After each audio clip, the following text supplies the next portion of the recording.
নবীর প্রিয় সাহাবী হযরত আবু বকর সিদ্দিকী, নবীর প্রিয় সাহাবী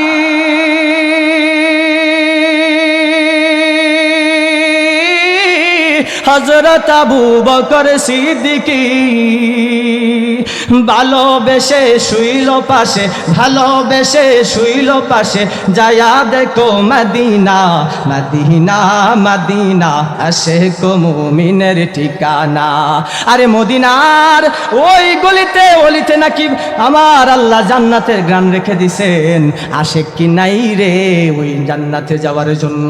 আসেননি আপনারা? যাইতেননি মদিনায়? তাইলে বলেন না মদিনা মদিনা, আশিক মুমিনের ঠিকানা। জুড়ে মদিনা মদিনা। যারা নাকি হাজী সাহেব তাদের সাথে একটু কথা বইলা দেখে, ওই মদিনায় যখন হাঁটবেন গো, মদিনার মধ্যে নাকি জান্নাতের গান পাওয়া যায়। জালালউদ্দিন সৈয়দী ৭৫ বার দেখলো নবীজি। মারহাবা বলেন না মারহাবা। আরে জালালউদ্দিন সৈয়দী ৭৫ বার দেখলো নবীজি। তো এতবার দেখিয়া নবী, এতবার দেখিয়া নবী, জ্বালা তাহার মিটে না। ৭৫ বার দেখিও জ্বালা মিঠে না। আরে জ্বালা মিঠে না, এতবার দেখিয়া নবী, জ্বালা তাহার মিটে না। মদিনা মদিনা, আশিক মুমিনের ঠিকানা। বলো মদিনা মদিনা। ওই মদিনায় আমরা কে কে যাইতাম চাই? একটু হাতটা আমার আল্লাহরে দেখাইয়া দে। কুল ইন কুনতুম তুহিব্বুনাল্লাহ ফাত্তাবিউনি। সুবহানাল্লাহ। আল্লাহ কইছেন আমারে ভালোবাসতে চাও, নবীরে ভালোবাসো। আর নবীরে ভালোবাসার মাপকাঠি হইল উনারে অনুসরণ কর। এখন আমরা তো নবীজিরে পাইছি না, কেমনে কিতা করন? আমার নবী জানাইয়া দেয়, ইন্নাল উলামা ওয়ারাসাতুল আম্বিয়া। এই নবীর উম্মতের দল, এই শুনে রাখো, আমি নবীরে দুনিয়ার মধ্যে পাইবা না, তবে আমি নবী তোমাদের সামনে কিছু মানুষ রাইকা যাইতেছি রে, তারা হইল আমার ওয়ারিস। ওয়ারিস বুঝেননি? বাবা যখন মারা যায় তখন বাবার যে সম্পত্তি আছে সন্তানেরা লইয়া যায়, হইটিল আমরা উত্তরাধিকারী। আমরা হইলাম নবীজির উত্তরাধিকারী। বলেন না সুবহানাল্লাহ। আল্লাহ পাক রব্বুল আলামিন বলেন, ও দুনিয়ার মুসলমান শুনো শুনো, দুনিয়ার মধ্যে যারা নাকি গান শোনো নাই গো, আমি আল্লাহ তোমাদের জন্য জান্নাতের মধ্যে গান রেখে দিয়েছি। পড়েন না সুবহানাল্লাহ। আরে গান শুনাইবেন, কেমন গান? আমার আল্লাহ বলবেন, ও নূরের তৈরি ফেরেশতারা রে, জানো ওই বান্দারা দুনিয়ার মধ্যে কোনো গান না শুনে আজকে জান্নাতের মধ্যে আসছে গো। তারারে যদি আমি আল্লাহ গান না শোনাই, আমার ওয়াদা তো রক্ষা হইবে না। ও জান্নাতের হুরেরা, দে রে দে, তাদেরকে গান শোনায়া দে। কেমন গান তারা আমাদেরকে শোনাইবে?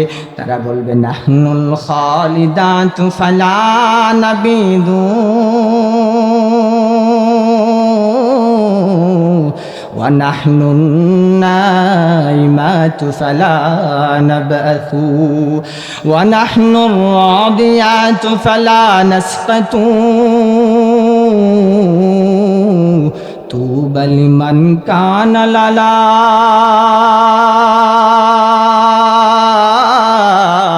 ওয়া কুন্না লাহু। পড়েন না সুবহানাল্লাহ। ওই জান্নাতের ফেরেশতারা, নূরের তৈরি ফেরেশতারা আমাদেরকে গান শোনাবে। ওই গান শোনার পর আমার আল্লাহ জিজ্ঞাসা করবেন, ও আমার বান্দারা কেমন গান শুনলাই রে? কেমন গান? আরে ভাই, আমি তো গান শুনাইছি আপনাদেরকে, আমারই কণ্ঠ নাই। মা হেরার মতন আমার কণ্ঠ না কিতা? মা কথা হন এরার মতো আমার কণ্ঠ? আমার কণ্ঠ যেটা একটা শুনাইছে আল্লাহ দিয়েছেন আমার, কিতা না কিতা ফাটা বাস। এরার কণ্ঠ এরকম না। ও আল্লাহ পাক রব্বুল আলামিন বান্দাদেরকে জিজ্ঞাসা করবেন, ও আমার মায়ের বান্দারা রে, এমন গান শুনলা একটু আমাকে বলো না। বান্দারে ডাক দিবে রে মালিক, ও দয়ার আল্লাহ, জীবনে দুনিয়ার মধ্যে গান শুনি নাই, যতটুকু কানের মধ্যে আসছিল ততটুকু থেকে দূর থেকে সিরি আল্লাহ, আমার আল্লাহ, এই দুনিয়ার মধ্যে গান না শুনি না, আজকে যখন জান্নাতের মধ্যে গান শুনলাম, এই গানের মধ্যে এত মজা, এত মজা, আমরা জীবনে আর এমন গান শুনি নাই। সুবহানাল্লাহ। আর একটু আস্তে বাড়িতে গিয়ে হইন মা, মনে করতেছেন আমার কণ্ঠর মতো, না না, জান্নাতের হুরেরা যখন আপনার সামনে গান গাইব, ওই জান্নাতের মধ্যে গাছেরা তাদের গানের তালে তালে নাচতে থাকবো। সবকিছু নাচবে আর আপনি দেখবেন, হুরেরা আপনার সামনে নাচতেছে আর আপনি দেখবেন। দুনিয়ার ওই মেয়েদের জন্য পাগল, হায় রে কেমন মেয়ে পাইলা, 70,000 পর্দা মেয়েটার হুরদের শরীরের মধ্যে লাগাই থাকবো, তবুও ওই পর্দা বেদ করিয়া তাদের ভিতরের যে রক্ত চলাচল হইতেছে ওই রক্তগুলা দেখা যাইব। মা, জান্নাতের হুর চাইনি, এমন হুর লাগবো না দুনিয়াটা লাগবো, তাহলে দুনিয়ার সব কিছু বাদ দাম লাগবে। এই প্যান্ডেলের নিচে জান্নাতের গান শুনবার হইলে এখানে এসে বসা লাগবে। আল্লাহ তো যা গান শোনায় দিবেন আমাদেরকে, জিজ্ঞাসা করবেন কেমন গান শুনলা, ভালো আলহামদুলিল্লাহ, এর থেকে তো আর শুনি নাই, ভাই এর চেয়ে আর একটু বালা শুনতাইনি। ওমা, বান্দা দেখবো আল্লাহ এর চেয়েও বালা গান আছে, এর চেয়েও মজার আছে। আল্লাহ কইবেন রে বান্দা, ও আমার ভাইয়ার বান্দা বান্দিরা, দুনিয়ার মধ্যে পাপ না করিয়া আমার কাছে আসছো, এবার দেখো কি মজা, দেখ আমি আল্লাহ কেমন মজা দেই, কেমন মজা। ডাক দিবেন ও দাউদ, দাউদ নবী চিনেন নি আপনারা? নাম শুনছেন নি? মা হতা কই, নাম শুনছেন নি দাউদ নবী? ও তো মানুষ আমার থেকে কিন্তু কম আওয়াজ, হুজুর আপনি নো মাইকো, আমার চেয়ে একটু আওয়াজ বেশি দেন। নাম শুনছেন নি আপনারা? তাহলে শূন্য থাকলে দাউদ নবীর কণ্ঠটা কেমন ছিল এটাও জানেন মনে কিছু? কেমন কণ্ঠ ছিল? দাউদ নবী যখন তেলাওয়াত মারতেন, ওই নদীর সাগরের মাছেরা পাড়ের মধ্যে আইসা নবীজির তেলাওয়াত শুনত। দাউদ নবী যখন তেলাওয়াত করতেন গো, ওই তেলাওয়াত শুনিয়া গাছ গাছালি নাচত। আকাশের মধ্যে যখন পাখিরা উড়াল দিত নবীজির তেলাওয়াত শুনিয়া, পাখিরাও বিমানের মতো লেন করিয়া নবীজির তেলাওয়াত শুনত। দাউদ নবীর তেলাওয়াত শোনার পর আল্লাহ কইবেন, ওই আর আসেনি, আর শুনতাইনি মজার তেলাওয়াত। বান্দারে হবো, ও মালিক আরো মজার আছে, আরো মজার, আমার নবীজি আইবান। করেন না সুবহানাল্লাহ? আমরা নবীজি আসবেন, আইসা আমরা নবীজিও তেলাওয়াত শুনাইবেন। নবীজির তেলাওয়াত কেমন, কাফের বেঈমানরা নবীজির পছন্দ করতো না, কিন্তু রাত্রে গিয়া নবীজির দরজা ছিল আমাদের সুবহানাল্লাহ কি করতো, খান পাইতে বসে থাকতো। যখন সবটাই আবার নবীজির দরজা থেকে তেলাওয়াত শেষ আবার যাইতো, তখন চার রাস্তার মুখের মধ্যে সবটা একটা একটা সাথে ধাক্কা, হেই তুই কিতাই গেন্দি, এই তুই কিতাই গেন্দি, গেছলাম এইদিকে তো মুহাম্মদের বাড়ি, কিসের জন্য? মুহাম্মদ তো তেলাওয়াত করছে, এই তেলাওয়াত শুনছিলাম। পরের দিন বৈঠক, এই যদি মুহাম্মদের তেলাওয়াত শুনবার জন্য পরের দিন আর কেউ যাও, তাইলে তোমারে আমাদের দল থেকে বরখাস্ত করা হবে। ওকে, সবাই রাজি, সবাই রাজি। রাত্র যখন হয়ে গেল রে, আরে উতবা সাইবা আবু লাহাইব মনে করতেছে আজকে তো উতবা যাইব না, কারণ ফরমান জারি হয়ে গেছে। লাহাইব মনে করে আজকে তো সাইবা যাইতো না, ফরমান জারি হয়ে গেছে। সবাই যায়, রাত্রে তেলাওয়াত শুনিয়া যখন আবার বাড়ির যায়, আবার ধাক্কা খায়, এই ফরমান জারি করলাম এর শুরু রে, শুনো রে ওই মুহাম্মদের কণ্ঠের তেলাওয়াত এত মজা রে এত মজা, যতই বিরোধী করি না শূন্য থাকতে পারি না। আমরা তো নবীজিরে দেখি নাই, যেই নবীরে দেখলে পরে আমার আল্লাহ জারি কইরা দিছেন, আমার আল্লাহ বলে দিছেন একটাবার যদি আমার নবীরে দেখতে পারো গো জাহান্নামের আগুন হারাম হয়ে যাইব। সুবহানাল্লাহ। নবীরে দেখলে জাহান্নামের আগুন হারাম। এখন আপনারা কইন ওই নবীর প্রতি আপনাদের মহব্বত আসেনি? নাই নাই নাই নাই দিকে তো হইন না, আছে নাই তো আরেকটু আওয়াজ আছে, জুড়ে হইন আছে। দেখবো আপনার আর কিরকম মহব্বত আছে। আমার সাথে সাথে একটু গাইন তো। দিদারে ছে কাঁদো তোমরা, দিদারে ছে কাঁদো তোমরা, হও না নবীর দিওয়ানা, মদিনা মদিনা আশিক মুমিনের ঠিকানা। বলো বলেন, মদিনা মদিনা আশিক মুমিনের ঠিকানা। পারবেন এতটুকু বলতেন? দেখমু তুলে কিরকম মহব্বত। আওয়াজটা হত্যা আসে ওই দিক থেকে আমি দেখতাম। বলেন মদিনা মদিনা, না না আশিক মুমিনের ঠিকানা। বলেন না মদিনা মদিনা। দিদারে ছে কাঁদো তোমরা, দিদারে ছে কাঁদো তোমরা, হও না নবীর দিওয়ানা, মদিনা মদিনা আশিক মুমিনের ঠিকানা। মনে মজা লাগে না? গ্রামের ফুলা তো মনে করছে গ্রামের ফুলা এর কিতা হইব, এরা তো আমরা চিনি হই, এরা আমরা চিনি হই। নবীর প্রিয় সাহাবী হযরত আবু বকর সিদ্দিকী, নবীর প্রিয় সাহাবী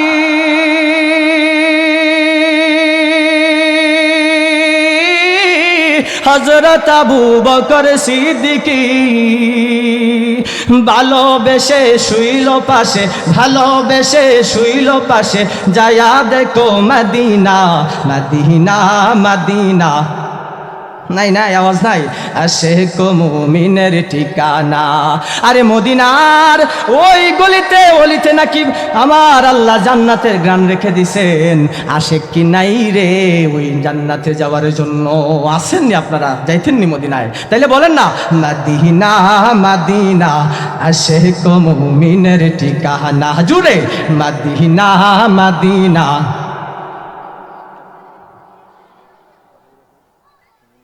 আরে জান্নাতে যদি যাইবার হয় তাহলে দুনিয়ার মধ্যে একটা জান্নাত আছে, ওইটা সে মদিনা। কোথায় কোথায় এটা জান্নাতটা? আরে যারা নাকি হাজী সাহেব তাদের সাথে একটু কথা বইলা দেখে, ওই মদিনায় যখন হাঁটবেন গো, মদিনার মধ্যে নাকি জান্নাতের ঘ্রাণ পাওয়া যায়। মদিনার মধ্যে জান্নাতের ঘ্রাণ পাওয়া যায়। আরে নবীর নাম নিলেই তো মজা, নবীর নাম নিলেই তো মজা, ঠিক আছে না? নবীর নাম নিলেই মজা।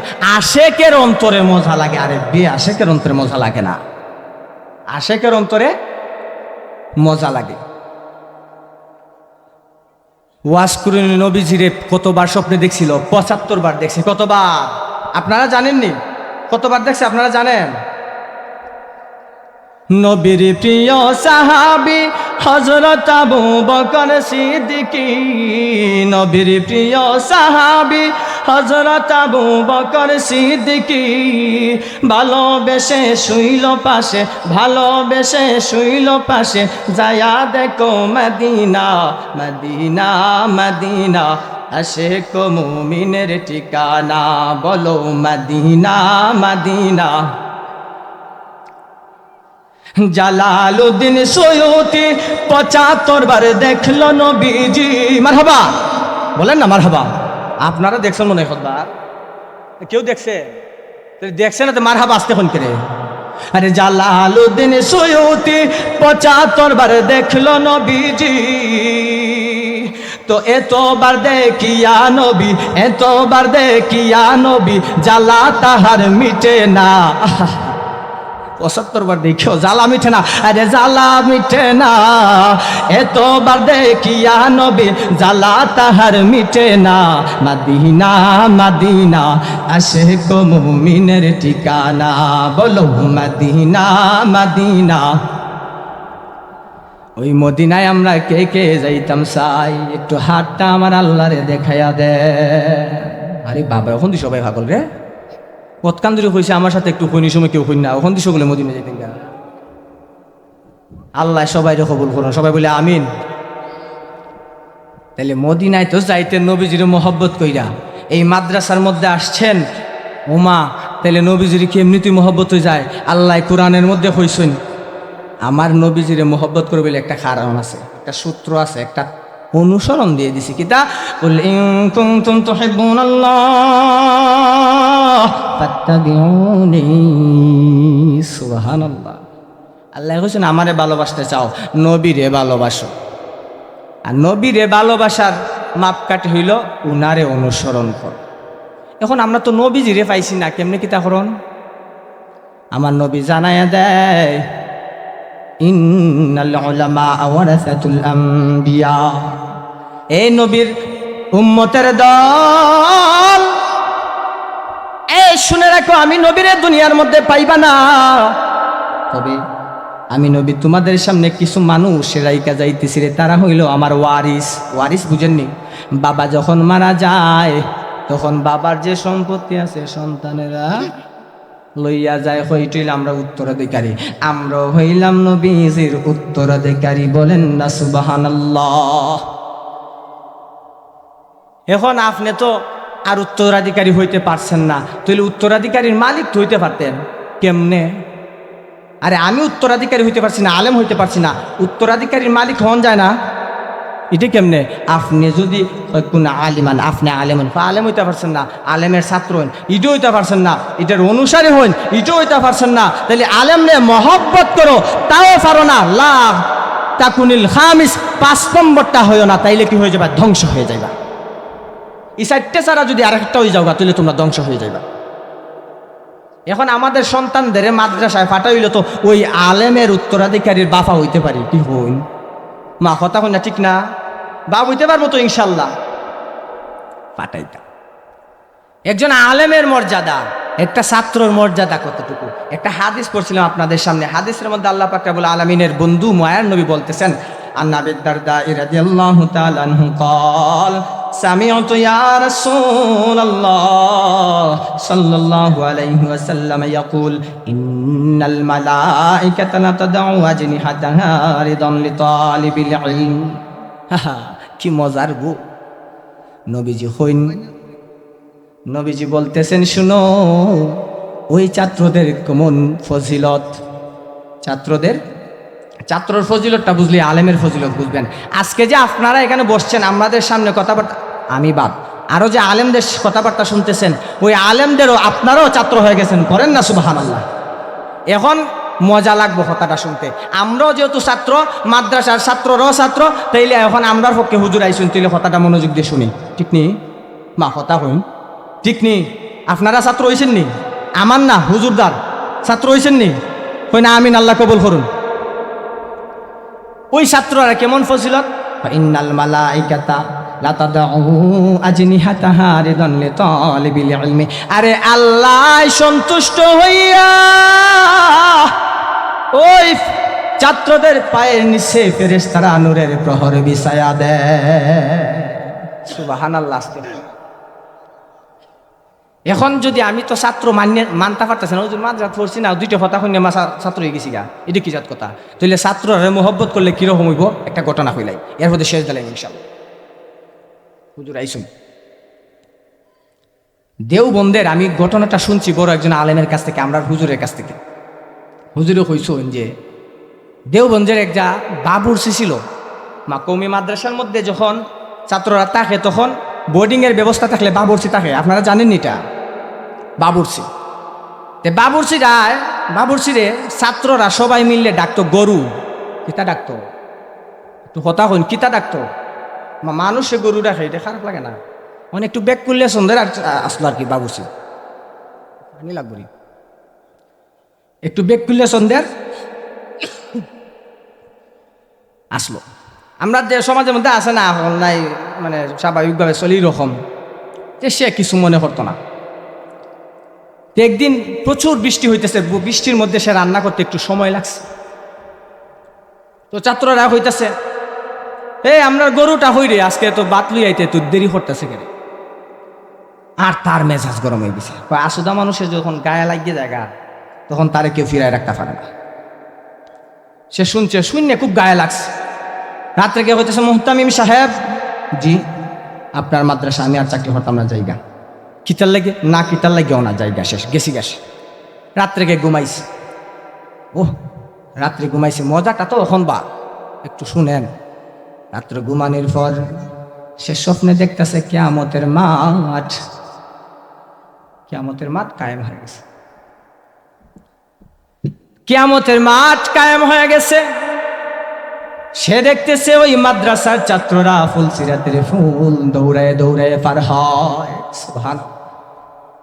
আরে ফুলসিরাতের ফুলের কঠোর অবস্থা হইব, হাসাহাসি করেন না, খুব কষ্ট সময়। ওই সময় দেখতেছে মাদ্রাসা ছাত্ররা দৌড়ায় পার হয়। সে যখন ফুলসিরাতের ফুলের সামনে যায়, পা রাখতে ভয় পায়।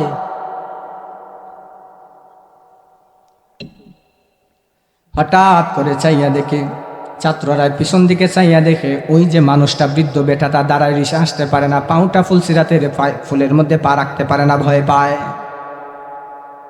ডাক দিছে, ও আমার ছাত্র ভাইয়েরা রে, যাইস না যাইস না, দাঁড়া। সবাই তাকাইছে, কি হইছে ভাই একটু বল। ওই পিছনে তাকায়া দেখ, আমাদের গরুটা আটকা পড়ে গেছে রে, গরুটারে সাথে লইয়া সবাই ফুলসিরাতের ফুল পার হয়ে যায়। আসতে কালকে সকালে বাড়িতে কইও, মা বা একটু আগে দেখছিলাম সিল্লি, ওই জানতে কি কেন জুড়ে হইন না সুবহানাল্লাহ। চিল্লায় ডাক দিছে, দেখ আমাদের গরুটা আটকা পড়ে গেছে, আয় জলদি আয়, সবাই গরুটারে নিয়ে আস রে। তখন দেখে সব ছাত্ররা আবার দৌড়াইয়া হাসতে হাসতে গরুটার কাছে আসছে। গরুটা কি গরু না মানুষ? মা কিতা মানুষ। দৌড়াইয়া আইসা কয়, চল রে গরু চল, আমরাও তোরে পার করে দেই। যখন গরুটারে পার কইরা দিছে, ঘুমটা ভাঙ্গা গেছে। রাত্রে 3টার সময় দৌড়াইয়া আবার হাজির। ও মুহতামিম সাহেব, আরে ভাই এত রাত্রে আপনি কি? কয় হুজুর, আগে সৈন্য খেদমত করছি, এখন আর শূন্য না, এখন দেখা খেদমত করমু। সুবহানাল্লাহ। এখন কিতা দেখকে খেদমত করবো। কি দেখছ? এই যে হুজুর এইভাবে এইভাবে ঘটনা গো হুজুর, সুতরাং আর আমার নাম ধরে ও ডাকার দরকার নাই, এখন থেকে এরাই আমার গরু হইয়া ওই ডাকো।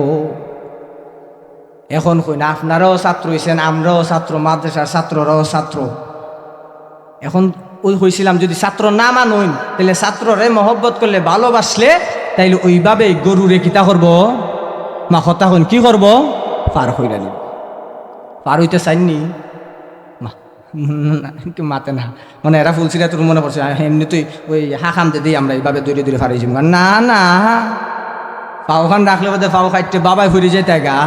আমার এক শাস্তল ভাই হয়েছিল, ফুলসিরাতের ফুল পার হইলে যদি ফুইরও জায়গা সমস্যা কেন, সবার ফরে ফারুইমো, যাতে সবাই ফরতে ফরতে ফুলসিরাতের ফুলটা বড় হয়ে যাবো গা, বড়াট হয়ে যাবো গা, আর এরার উপরে তো তোর মেরে যাবো গা। আমি কথা বুঝছি না, ফুলসিরাতের ফুলটা বড়াট হয়ে যাবো গা, আর আমি এরার উপরে দৌড় মেরে যাবো গা। আমি ওই ঘটনার থেকে হইতেছি, এইভাবে দৌড় মেরে যাওয়ার সুযোগ নাই। ফুলসিরাতের ফুলের মধ্যে সারা দুনিয়ার মানুষ আরো কুস্তা যদি বইটা দেওয়া হয়, তবুও এক খুনাও করতো না। এটা মনে করছেন ফুলসিরাতের ফুল তো সহজ? পার হইতে গেলেও, ফুলসিরাতের ফুল পার হইতে গেলেও কিতা কোনো লাগবো, ছাত্রদেরকে মহব্বত করতে রাজি আছি তো ইনশাল্লাহ? মন তাকিয়ে খালি আমি তোমারে মহব্বত করি, মহব্বত করি, মহব্বত করি, এই খালি কথা মনে হয়ে জায়গা। এক বেটার 5 ফুলা 4 ফুলা আল্লাহ দিলে মাশাল্লাহ বালা আছে, ছোটটা একটু বেজাইলে সুন্দর। হে হয় মানুষ বেচারা, যে বেচারার 5 ফুট, এই বেচারা হইল মসজিদের সভাপতি সাহেব। তখন মানুষের স্মরণ দেয়, সভাপতি সাহেব আপনার 4 ফুট তো আল্লাহ দিলে মেঘলা মাশাল্লাহ ভালোই আছে, এগলা দে এগলা, হ্যাঁ সে দিয়ে সারা এলাকা বাজ্যে খায়। তে করে ফুত মানছে আমার শরম দেয়, আল্লাহর রাস্তায় যদি তুই নামাজও যাইতে, নামাজ কালাম করতে, তাহলে আমার একটু ভালো হইতো। পাইছে বাবা দোয়া করে গেছে মসজিদও গিয়ে দেখে বাবা রে কইতাছে পিছন থেকে ছেলে, আব্বা আমি তোমাকে ভালোবাসি, আমি তোমাকে ভালোবাসি, আমি তোমাকে ভালোবাসি, আব্বা গো আমি তোমাকে ভালোবাসি। মা ছেলে কি হইতাছে বাবারে, আমি তোমারে ভালোবাসি। বাপ একটু খুশি হয়ে গেছে, কয় রে বাবা যাস নে একটু আগুলটা লইয়া কাশিটা লইয়া একটু বন্ধের মধ্যে একটা আগুল গাছ কাটতে লইয়া আয়। না রে বাবা না, এটা আমি পারতাম না। মোহব্বত করা হয়েছে, আব্বারে আমি ভালোবাসি, আব্বারে আমি ভালোবাসি, জফতে দেখলাম মোহব্বত করলাম। এখন বাপে যখন কইছে যা রে বাবা একটা আগুল গাছ কাটতে লইয়া আয়, ফুটে গেছিনি গাছ কাটা, মোহব্বত করা হয়েছে? হইছে না। আমি ছাত্ররারে মহব্বত করি, ছাত্ররারে মহব্বত করি, ভালোবাসি, শুধু মুখে বললেই হবে না, একটু মাদ্রাসায় এসে খোঁজখবর নিয়েন ওই ছাত্রগুলা খাবার খায় কিনা, দূর দেশ থেকে আয়সা তারা কিভাবে থাকে, শীতের সময় আসছে তারা কিভাবে থাকে। আপনারা আমরা পিছনের টিনের ঘরটা একটু দেখুন তারা কিভাবে পড়ে। গার্জেনরা অভিযোগ দেয়, আহা হুজুর আমার ছেলে মেয়ে বাড়ির যায় বইরে যায়, আমরাও গরিব, কিছু করার নাই, আপনারা আমরা প্রতি সুদৃষ্টি দিতেন। এখন আমি যে সমস্ত কথা বলছি বক্তা সাহেব আইছেন, আপনারা হয়তো মনে করতে পারেন আমরা গ্রামের ফুলায় তো চিনুই চিনামো কিন আসা যাওয়া করে মাঝহাত ফরায় এর কি তারি হইব, এটা মনে হানুকা হতলা হইলিছে না, কোরআন আয়াত থেকে হয়েছে, হাদিস থেকে হয়েছে। টাকা বিস্তারিত বলবো না, শুধু মুটটা। তাইলে আমাদের ওই মাসে আয় ছিল 93,880 টাকা। তো আয় যেমন ব্যয়টাও তখন হয়েছিল এই মাসে। হুজুরদের বেতন দিতে হয়েছিল, কারেন্ট বিল দিতে হয়, প্রতি মাসেরটা বলবো না, একবারই বলতেছি। কারেন্ট বিল দিতে হয়, হুজুরদের বেতন দিতে হয়, অফিসে একটা খরচ আছে ওই খরচটা দিতে হয়, মাসিক কারেন্ট বিল আছে ওইটা দিতে হয়, এইভাবে খরচটা করতে হয়। বাকি আরও যত খরচ আছে মাদ্রাসা এগুলো খরচ করতে হয় ওই টাকা থেকেই। আমাদের কোনো এক্সট্রা কোনো ফান্ড নাই। আমি আপনাদের বাড়ি বাড়ি হয়তো অনেকেই জানেন, সবার আগে গেছিলাম বদরিন একটা কমিটি করার জন্য, যে 313 জন সাহাবী নিয়ে নবীজি গেছিলেন বদর যুদ্ধের মধ্যে যুদ্ধ করার জন্য। তখন প্রতিটা মাদ্রাসা থেকেই ওই 313 জনকে নিয়ে সব মাদ্রাসায় একটা কমিটি করে, যেন আল্লাহ তাদেরকে তাদের নামে ওই 313 জন সাহাবীর নামে তাদের নামে তালিকাভুক্ত করে করে এক একজন সাহাবীর সাথে আল্লাহ তাদেরকে জান্নাতে দিয়ে দেন। এই জন্য প্রত্যেকটা মাদ্রাসা এরকম একটা কমিটি করে নেয়। আমরা করতাম নি, আপনারা অনুমতি দিলে করতাম, বুঝছেন না? একটা কমিটি করতাম কি তা, এটা কোনো মাদ্রাসার কোনো কমিটি না। 313 জন সাহাবীরে নিয়ে নবীজি যুদ্ধ করছিলেন, ওই 313 জন মানুষ আমার দরকার, যদি বেশি হয় সমস্যা নাই। প্রতিজনে প্রতি বৎসর নাম লেখাইব যে হুজুর আমার আর কোনো কিছু দরকার নাই, প্রতি বৎসর 1000 টাকা করে আমি দিয়ে দিমু, এটা আমার নামে তালিকাভুক্ত করে রেখে দিবেন, যতদিন বাঁচবো ইনশাল্লাহ 1000 টাকা করে আপনার মাদ্রাসার মাহফিল যখন আসবে 1000 টাকা দিয়ে দিব। সারা বছরে 1000 টাকা দিতেন, এখন কিন্তু এটি বেশি নাকি তা? এর প্রত্যেক মাদ্রাসায় এরকম একটা নিয়ম আছে, আপনারা যান তাল্লাশি নেন, ইনশাল্লাহ পাবেন। আমি আশা করি আপনাদের কাছে কাছে যাব, আর আপনারা যাদের ইচ্ছা আছে আমার কাছে নামটা লেখাই যাবেন, হুজুর আমি আসি ইনশাল্লাহ। তো ব্যয় হয়েছিল এপ্রিল মাসে, হুজুরদের বেতন গেছিল 37,400 টাকা, 37,000 আর কি। অফিস খরচ গেছিল 8,500 টাকা, মোট ব্যয় হয়েছিল 45,900 টাকা। তাহলে দেখা গেছে আয় থেকে ব্যয়টা কম। এখান থেকে মাইনাস দেন 93,880 টাকা থেকে 45,900 টাকা মাইনাস দিলে আমাদের অফিসের খেস থাকে 47,980 টাকা। এপ্রিল মাস শেষ, এবার আসেন মে মাস। মাসিক বেতন ছাত্রছাত্রীদের মে মাসে উঠছিল, এখন তার ভর্তি ফিস নাই, ভর্তি তো বছরে একবারই। মাসিক বেতন ছিল 60,065 টাকা, 60,065 টাকা। যে হুজুর আগে তো মাসিক বেতন ছিল 37, এখন দিয়ে 65। বৈশাখীর লাগে অনেক মানুষ আসলোই না, পরের মাস থেকে আসলো আর কি ওইটা। তাইলে 60,085 টাকা আমাদের মাসিক বেতন, অর্থাৎ ছাত্রছাত্রীদের কাছ থেকে আমরা এই মাসের আয়। তো ব্যয়টা হুজুরদের মে মাসের বেতন আসছিল 58,800 টাকা। এখন হুজুরদের বেতন কেন বাড়ছে? এর আগের মাসে হুজুররা অর্ধেক মাসে আসছেন, প্রত্যেকের অর্ধেক অর্ধেক বেতন দেওয়া হয়েছে। পরবর্তী মাসে সবারই পরিপূর্ণ মাস, সবারই পরিপূর্ণ বেতন দেওয়া হয়েছে। আর অফিস খরচ আসিল 23,520 টাকা। বলবেন গত মাসও গেছে 5,000 8,000, এখন 23,000 কেন? এটা বিস্তারিত সব কিছু লেখা আছে, কারণ মাদ্রাসা যখন শুরু হয় তখন অনেক কিছু প্রয়োজন হয় এই জন্যে। তাইলে আমাদের দেখা গেছে এখন ব্যয়ের হারটা বেশি বেড়ে গেছে। 58,000 উস্তাদদের বেতন আর 23,520 টাকা খরচ, তাইলে মোট আসে 82,320 টাকা। 82,320 টাকা আসে ব্যয়, আর উঠছিল 60,085 টাকা। এখন ওই যে আমাদের অফিসের মধ্যে কিছু ছিল গত মাসের 47,000, ওই 47,000 থেকে বাকি টাকা পূরণ করা হয়েছে। জুন মাসের আয় ছিল মাসিক বেতন 59,750 টাকা, ব্যয় ছিল 57,210 টাকা। তাইলে আমরা এই মাসও আয় ছিল 2,540 টাকা, সব খরচ শেষে। এগুলো সব খরচ শেষে। আবার আয় মাসিক বেতন জুলাই মাসের ছাত্রছাত্রীদের কাছ থেকে 58,550 টাকা, ব্যয় ছিল 53,560 টাকা। তাহলে আমাদের আরও আয় থাকে জুলাই মাসে 4,990 টাকা, মানে 10 টাকা কম 5,000। আগস্ট মাসিক বেতন ছিল ছাত্রছাত্রীদের কাছ থেকে 47,800 টাকা। কেউ দেয় কেউ না, তো এটা আমরা চাইতে গেলে আবার মানুষের কথা শোনায়, আরে বাবা প্রতি মাসে তেমন লাগে, মানুষের মুখও বানায়। আল্লাহর রাস্তায় এমন করবেন, আমরা উস্তাদদের বেতন দিতে হয়। তো ব্যয় ছিল 53,135 টাকা। দেখছেন নি, 47 থেকে 47 আয় আগস্ট মাসে, আর ব্যয় আছে 53,000। ওই যে কিছু টাকা বাসে, ওইটার থেকে এটার পূরণ করা হয়। জি জি। আগস্ট মাসে আরও ব্যয় 33,005 টাকা। তবেন এগুলা কিসের? বিস্তারিত লেখা আছে, কইতে গেলে অনেক সময় দরকার। সেপ্টেম্বর মাস মাসিক বেতন আসছিল 51,850 টাকা, ব্যয় আসছিল 49,650 টাকা। তো এই মাসও আমরা 1,200 টাকা থাকে। অক্টোবর মাসও মাসিক বেতন আসছিল 55,700 টাকা, আর ব্যয় আসছিল 66,040 টাকা। এই অক্টোবর মাসে আমরা প্রায় 10,000 টাকার মতন ঋণের মধ্যে পড়ে গেছিলাম। এখন অক্টোবর নভেম্বর মাস চলতেছে, আজকে 28 তারিখ। তো নভেম্বর মাসের হিসাবটা আসে নাই, কারণ সবাই বেতন দিছেও না, হুজুরদেরকেও বেতন দেওয়া হয় নাই, এই জন্য হিসাবটা আসে নাই। অক্টোবর পর্যন্ত, এপ্রিল থেকে অক্টোবর পর্যন্ত আমার কাছে সম্পূর্ণ কিছু মুঠ যখন করছিলাম যে এই 5-6 মাসের মুঠ আয়টা কত, তখন আসছিল আয় 4,27,615 টাকা। বুঝছেন, 4,27,615 টাকা। আর ব্যয় হয়েছিল 4,33,220 টাকা। আচ্ছা, ব্যয়টা বেশি না আয়টা বেশি?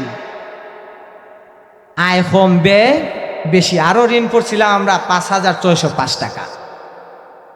এইটা 5,000 টাকা, যে এইটা আমাদের বৈশাখ মাসে যে চাঁদা কালেকশন করা হয়, দান তোলা হয়, ওই দানটা বিক্রি করে পাইছিলাম 22,000। ওই 22,000 টাকা থেকে 5,000 টাকা নেওয়া হয়েছিল। আরও ছিল কিছু টাকা, ওই 15,000 থেকে 16,000 টাকা আমাদের টিনের, মসজিদের টিনের মধ্যে লাগা হয়েছে, বারিন্দার টিন লাগানো হয়েছে, এই টাকাটা খরচ হয়েছে। অফিস আরও আছে 6,000 টাকার মতন। এই হইল আমার অক্টোবর পর্যন্ত। নভেম্বর মাসের হিসাবটা আমি কিছু লিখছি, তবু পরিপূর্ণ হয় না, বিধায় আপনাদেরকে দিতে পারতেছি না। আর মাহফিলের হিসাবটা আমি আর এখন পরিপূর্ণ করতে পারছি না। আপনারা আরও দান সৎকা করবেন, সকালেও করবেন, এই জন্য পরিপূর্ণ হয় নাই। আমি ইনশাল্লাহ সময় মতো এই মাহফিলের আয় ব্যয়টাও আপনাদেরকে শোনানোর চেষ্টা করব। আল্লাহ যদি আমাকে হায়াতে দান করেন, আমি আপনাদেরকে শুনিয়ে যাব ইনশাল্লাহ। আর আপনারা আমার জন্য, মাদ্রাসার জন্য, ছাত্রছাত্রীদের জন্য, হুজুরদের জন্য দোয়া করবেন। আল্লাহ যেন আমাদেরকে, এই মাদ্রাসাকে, সবাইকে কবুল করেন। সকলে পড়ি আমিন।